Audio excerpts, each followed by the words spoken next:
Have you ever looked at your life and felt like you are living the same chapter again and again, just with different names and different scenery?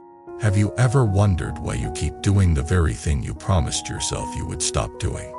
Welcome back to the channel. Today we are exploring a question that can change the way you see your past and your future. Is your karma a fixed destiny you are stuck with? Or is it a living process you can shape from the inside out? The first key idea is that karma is not a life sentence. It is a dynamic chain of cause and effect that you actively participate in every day through thought, speech, and action. The second key idea is that you already have the tools to rewrite your karmic blueprint, not by forcing life to go your way, but by changing the intentions and habits that quietly create your way of living. Let us begin with a simple truth that sounds obvious but becomes revolutionary when you actually live it. Most of the pain that repeats in our lives is not created by one big disaster. It is created by small patterns that run automatically. A tone of voice you use when you feel threatened. A habit avoiding conflict until it explodes. A way of chasing approval that makes you abandon yourself. A tendency to assume the worst. A reflex to control. A reflex to shut down. These patterns feel like personality, but many of them are karmic grooves. They are learned. They are repeated. They become familiar. And the familiar can start to feel like fate. This is where the myth of predetermination sneaks in. People hear the word karma and think it means you are doomed to pay for the past. They imagine a cosmic judge handing out rewards and punishments. They imagine that whatever happens now was locked in long ago. That story can feel strangely comforting because it removes responsibility.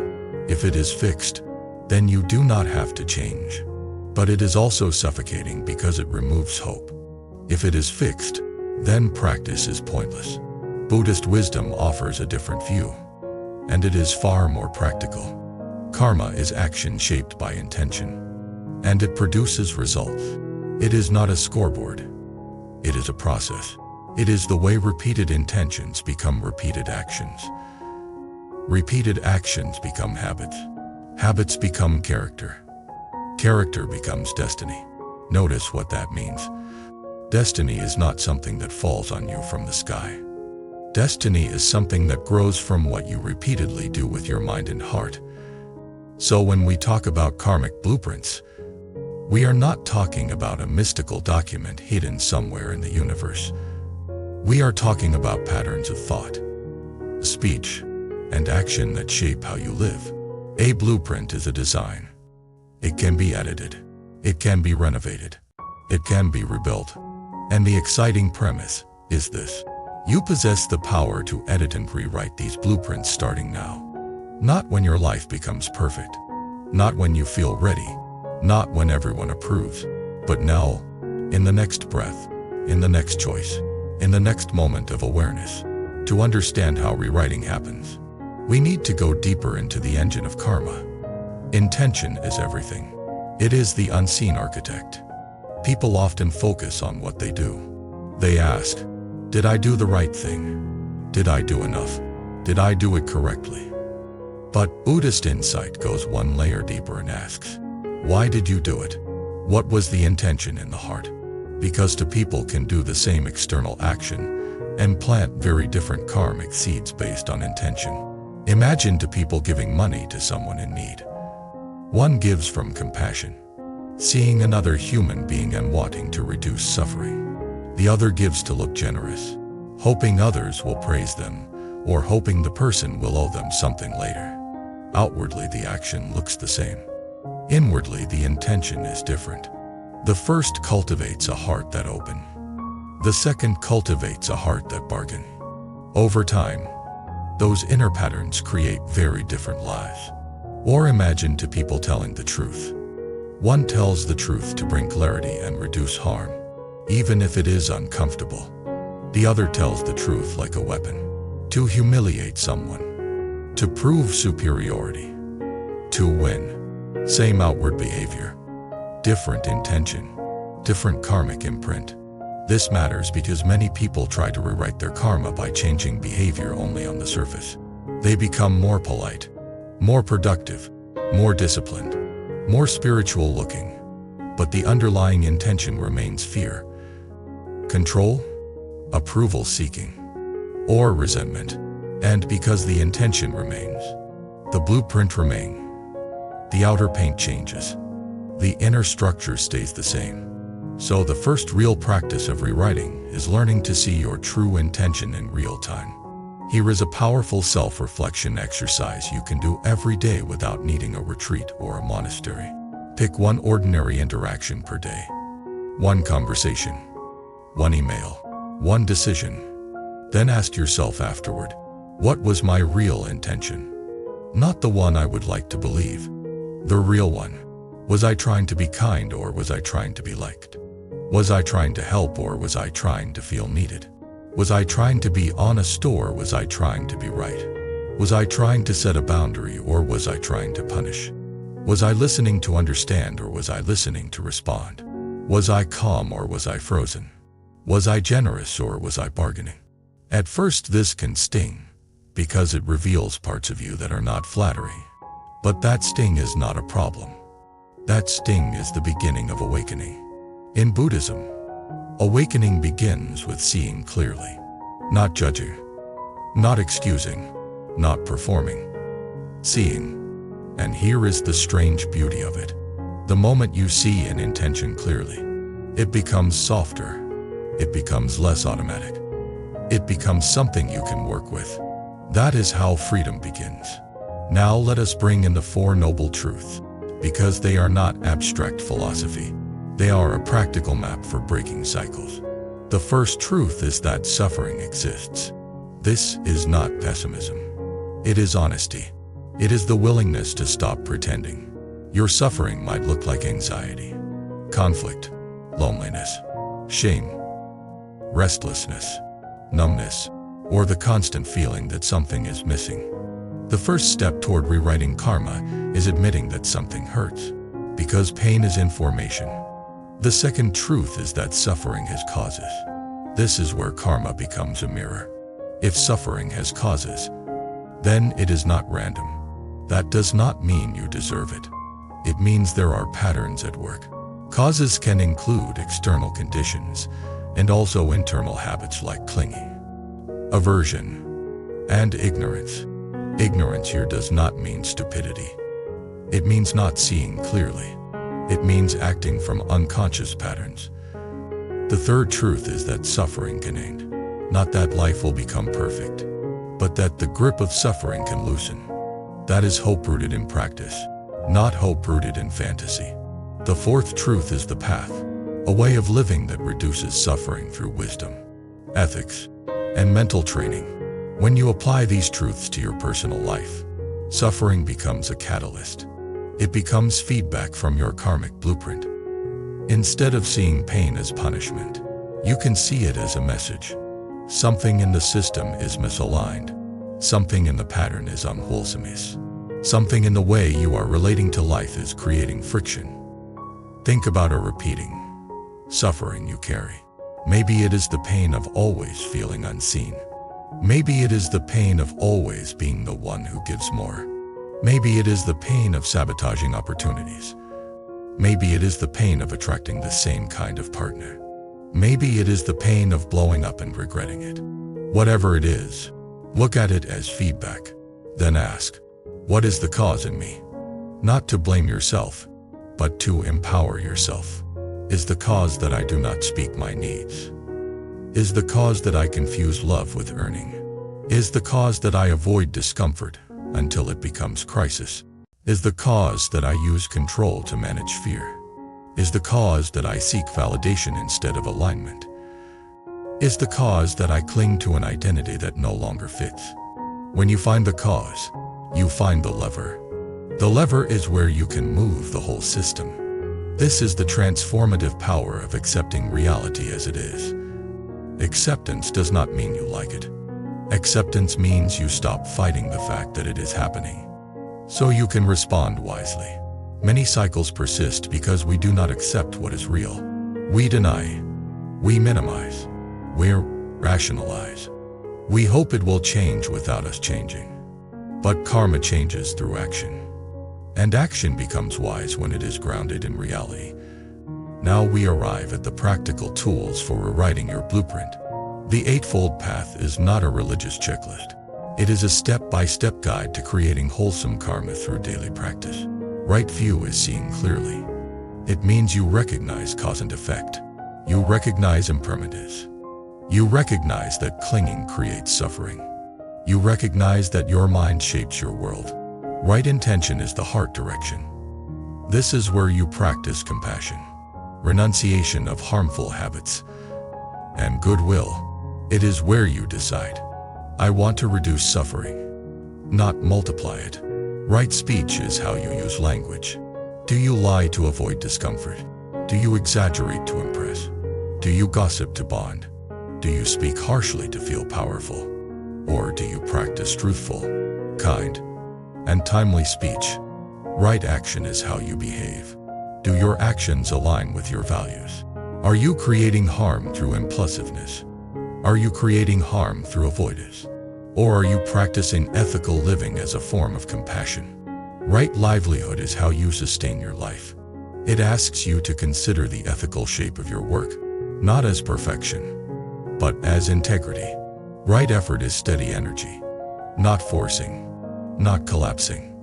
Right effort means you keep returning to practice. Right mindfulness is the ability to observe the mind and body in the present moment. This is the core tool for breaking unconscious cycles. Right concentration is the ability to stabilize attention, so your mind is not constantly pulled by distraction and reactivity. You can see how this becomes a real blueprint editor.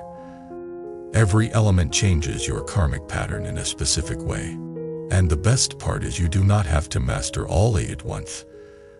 You begin where you are. Let us make this vivid through a story. Because stories show how rewriting looks in real life. Imagine someone named Sophia. Sophia grew up in a home where conflict was unpredictable. Sometimes emotions were loud. Sometimes they were silent. Sophia learned to read the room like a survival skill. She became highly sensitive to other people's moods. She became the peacemaker. She learned to anticipate needs before anyone asked. She got praised for being mature. What nobody saw was that she was abandoning herself to keep the emotional weather calm. As an adult, Sophia attracted relationships where she did the emotional labor. She listened. She soothed. She fixed. She apologized first. At first she felt needed. Later she felt exhausted. She kept thinking, why do I always end up here? This was her karmic blueprint, thought pattern. I am responsible for other people's feelings. Speech pattern. I say yes when I mean no. Action pattern. I overgive and underreceive. And because the blueprint was consistent, the outcomes were consistent. Resentment, burnout, disappointment, and the quiet feeling that love required self-erasure. One day Sophia hit a breaking point. She realized she was angry all the time, even at people who did not deserve it. She also realized she was angry at herself. That anger was feedback. It was suffering speaking.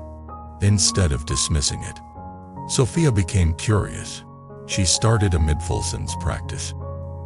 At first it was just 5 minutes a day. She watched her breath. She noticed her thoughts. She noticed how quickly she jumped into planning and worrying. She noticed the urge to fix even in silence. She realized her mind was always working to prevent discomfort. This awareness did not fix her life instantly, but it gave her a pause, and the pause gave her choice. Then she began the intention practice. In conversations, she asked herself, why am I about to say yes? Is it compassion or is it fear? She noticed it was fear most of the time. Fear of being disliked, fear of conflict, fear of abandonment. And that was a painful realization, but also a liberating one. Because fear can be met. Fear can be softened. Fear does not have to be obeyed. So Sophia practiced one tiny new action.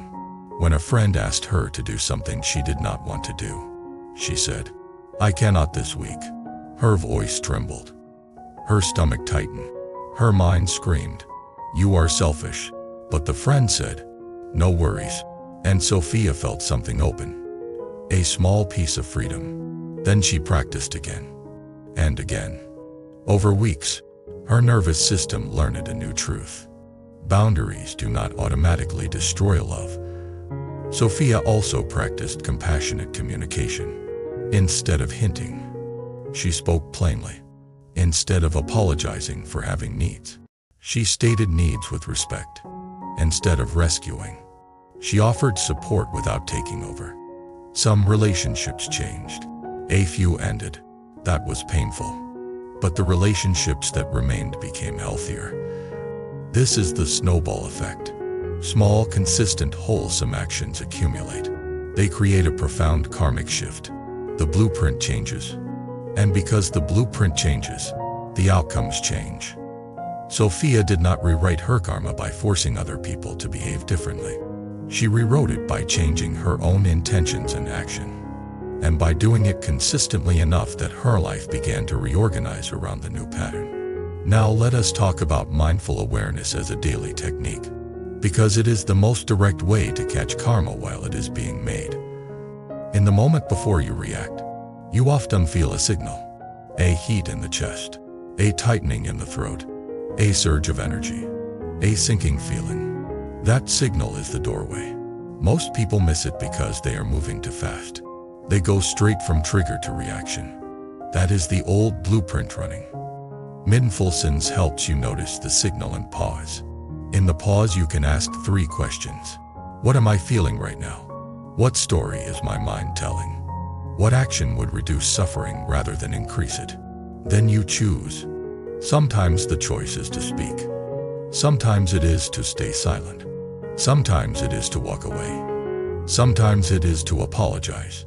Sometimes it is to set a boundary. Sometimes it is to breathe and wait.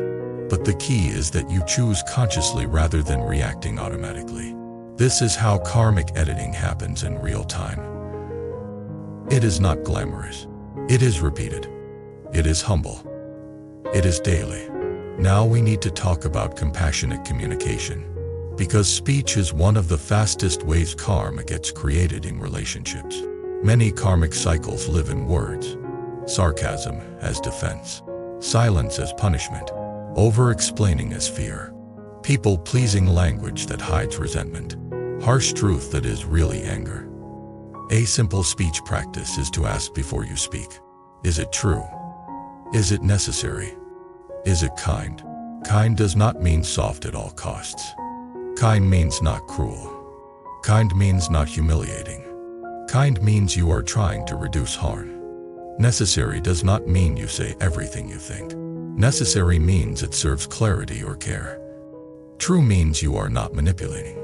If you practice this, your relationships change because you stop feeding the old patterns.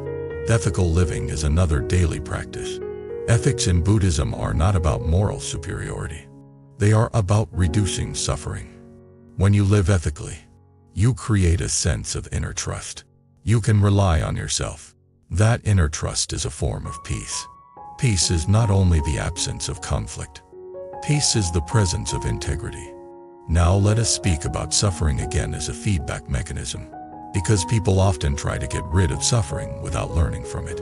If you keep experiencing the same pain, it is likely pointing to the same karmic pattern. For example, if you keep feeling used, the pattern may involve weak boundaries or approval seeking. If you keep feeling unseen, the pattern may involve not expressing needs or choosing people who cannot see. If you keep feeling stuck, the pattern may involve fear of failure or attachment to certainty. If you keep feeling lonely, the pattern may involve avoidance of vulnerability or fear of intimacy. None of this is blame. It is diagnosis, and diagnosis is power. Now, let us explore a deeper layer that many people overlook: non-attachment. Non-attachment is not detachment from love. It is detachment from clinging. Clinging is when you try to control outcomes, people, identity, and the future. Clinging creates suffering because life is impermanent. People change. Plans change. Bodies change. When you grip, you break. A karmic blueprint often includes clinging. clinging to being right, clinging to being needed, clinging to being seen as good, clinging to a relationship that is not aligned, clinging to a story about how life should be. To rewrite your blueprint, you practice letting go in small ways. Let go of the need to win every argument. Let go of the need to be liked by everyone. Let go of the need to control how others feel. Let go of the fantasy that you can avoid all pain. Letting go does not make you passive. It makes you free enough to act wisely. Now, here is a practical reflection that can change everything. It is simple. It is not easy. Ask yourself, what am I protecting with this pattern? If you people please, what are you protecting? Maybe you are protecting against rejection. If you control, what are you protecting? Maybe you are protecting against chaos. If you withdraw, what are you protecting? Maybe you are protecting against shame. If you explode, what are you protecting? Maybe you are protecting against feeling powerless. Every unwholesome pattern is trying to protect something. It may be outdated protection, but it has a purpose. When you see the protective function, you can offer compassion to the part of you that learned it. Then you can train a new protection that is healthier. This is where self-compassion becomes essential. Many people try to rewrite karma with self-punishment. They scold themselves. They shame themselves. They demand instant change.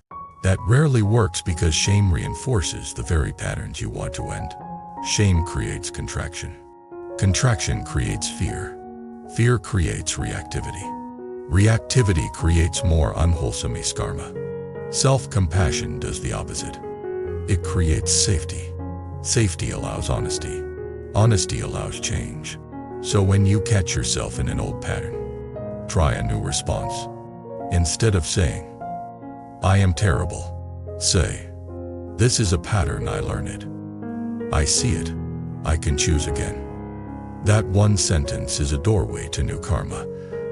Now let us move toward the future vision, because the mind needs a felt sense of what it is building. Visualize your rewritten blueprint as a life characterized by peace, clarity, and genuine well-being. Not a life without problems, but a life where problems do not control you. Peace means you are not constantly fighting yourself. Clarity means you see patterns quickly and respond wisely. Well-being means your nervous system feels safer, your relationships feel cleaner, and your actions align with your values more often. What would it feel like to wake up and not dread the day because you trust yourself to handle it? What would it feel like to speak your truth without guilt? What would it feel like to love without losing yourself? What would it feel like to face impermanence without collapsing? This is not fantasy. This is what practice creates over time. But it is an ongoing journey. Karma is not a one-time fix. You do not rewrite the blueprint once and then you are finished. Life keeps presenting new conditions, new triggers, new crossroads. The blueprint is always being drawn in real time. That is why mindfulness is so powerful. It keeps you present to the drawing. And this is where the final empowerment lands. You are not a passive recipient of destiny. You are an active architect, not in the sense that you control everything, but in the sense that you shape your world through the kind of mind you cultivate. Each time you pause instead of reacting, you edit the blueprint. Each time you tell the truth with compassion, you edit the blueprint. Each time you choose ethical action over convenience, you edit the blueprint. Each time you release an attachment instead of feeding it, you edit the blueprint. Each time you practice kindness for yourself, you edit the blueprint. Now let me bring this to a closing reflection that many people need. Because people often worry they have already created too much bad karma. If you have regrets, that does not mean you are doomed. It means you are awake enough to feel the consequences. That is a sign of growth. In Buddhism, the present moment is always a chance to begin again. The past cannot be changed, but the pattern can be changed. And when the pattern changes, the future changes. So here is a simple practice you can start today. Choose one small wholesome action to repeat for the next 7 days, and do it with clear intention. It might be pausing before you speak in conflict, It might be one act of generosity without needing credit. It might be one boundary said respectfully. It might be 5 minutes of mid-Molsons each morning. It might be one apology offered sincerely. It might be one moment of patience when you would normally rush. Do not try to rewrite your whole life in a day. Rewrite one line, then another. Over time, the whole story changes. Now, I want to end by reflecting on the deepest purpose of this work. Rewriting your karmic blueprint is not only about getting what you want. It is about becoming free. Free from unconscious repetition. Free from suffering you keep recreating. Free from patterns that keep you small. Free to live with wisdom, compassion, and steady practice. And that is the real cycle breaking. Not the dramatic moment. The daily choice. The quiet moment when you notice the old urge and choose a new action anyway. So I want to ask you something before you go. If you could rewrite one repeating pattern in your life starting today, which one would it be? And what is the smallest action you could take this week that would begin the rewrite? Share your thoughts and your stories in the comments. If this episode helped you see your life with more clarity, support the channel by subscribing, liking the video, and leaving a comment so more people can find this work. If you want to go deeper and support these long-form teachings, you can join the channel membership. Your support helps keep this space alive. Until next time, stay mindful, stay compassionate, and remember this: karma is not your cage. It is your canvas, and the brush is already in your hand. Every person carries a certain energy. Your focus, your dreams, your purpose. Bracelet is a physical reminder of that energy. Symbol you wear daily. That pushes you to stay grounded, balanced, and aligned. If one of the bracelets caught your eye, you can order it through the link in the description. And check more powerful styles on our homepage store. Choose the one that strengthens your journey.